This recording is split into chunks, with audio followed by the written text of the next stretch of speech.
Meet Napoleon, the little colossal Corsican who dominated Europe. He crowned himself Emperor of the French. He reshaped the map of Europe, and then lost everything on a frozen road from Moscow and a muddy field called Waterloo.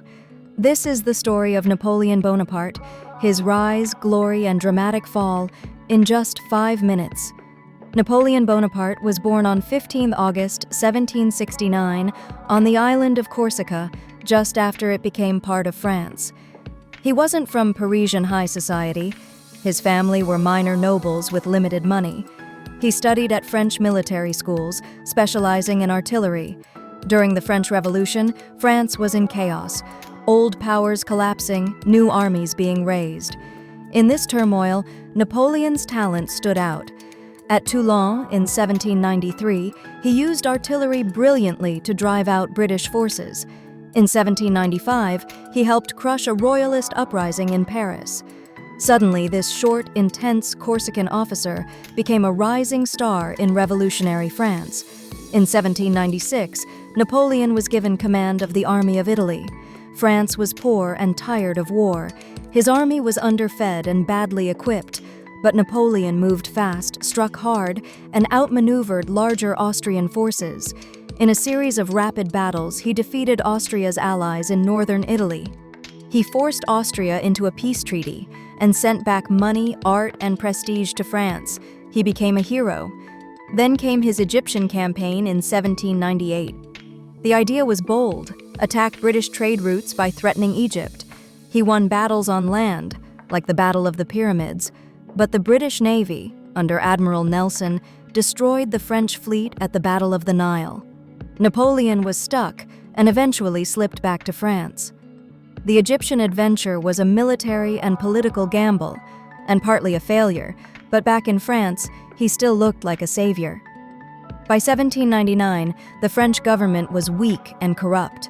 People were tired of revolution, fear, and constant economic problems. Napoleon saw his chance. In November 1799, he staged a coup d'état, overthrowing the existing government and becoming first consul of France, effectively its ruler. Over the next few years, he centralized power, reorganized administration, made peace with some enemies abroad, and at home created the Napoleonic Code, a new legal system that influenced laws across Europe and beyond. In 1804, he went even further. At a grand ceremony in Notre Dame Cathedral in Paris, Napoleon crowned himself Emperor of the French, taking the crown from the Pope's hands and placing it on his own head. The message was clear: his power came from himself and from the people, not from old royal bloodlines. As emperor, Napoleon turned France into a military superpower.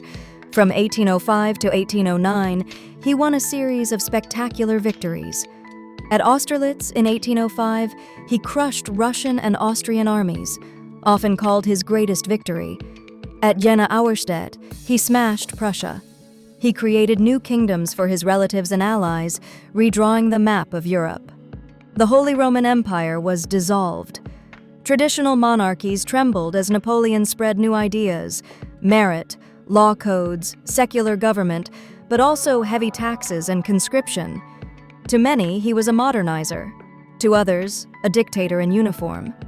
But Napoleon's empire was built on constant war, and that couldn't last forever.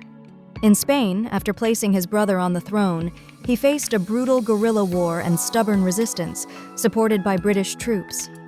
Spain became a bleeding wound. The turning point came in 1812, when Napoleon invaded Russia with a massive army, hundreds of thousands of soldiers from across Europe.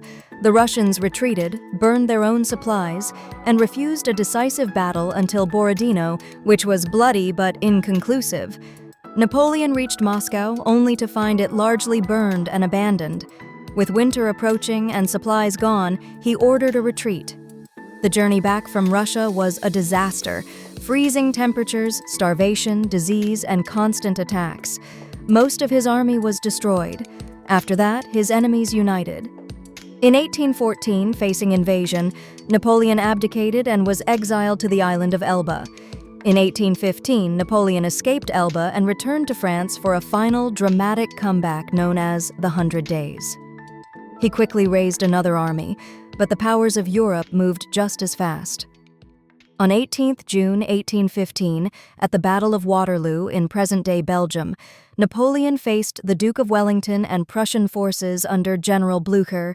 Despite fierce attacks, he failed to break the Allied lines. When the Prussians arrived and hit his flank, his army collapsed. Waterloo ended Napoleon's rule for good. He was exiled again, this time to the remote island of St. Helena in the South Atlantic, where he died in 1821. Napoleon left behind a mixed legacy of war and reform, legal and administrative systems that shaped modern states, and a powerful myth, the story of a man who rose from minor nobility on a small island to dominate.